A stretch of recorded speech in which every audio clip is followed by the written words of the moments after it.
Hello learners, today we are learning how to use my, in and on in simple English sentences.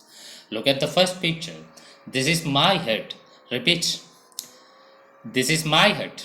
My shows possession. It means it belongs to me. Now look at the hat. This is my hat. Repeat. This is my hat. Now look carefully. The hat is in the hand.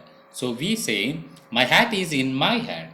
We can also say it is in my hand. We use in when something is inside or held. Now look at the last picture. The hat is on the head. So we say my hat is on my head, or simply it is on my head.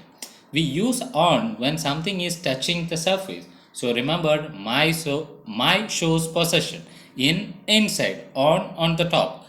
Practice these sentences daily. Subscribe to our channel. Press the bell icon for more easy English lessons. See you in the next class.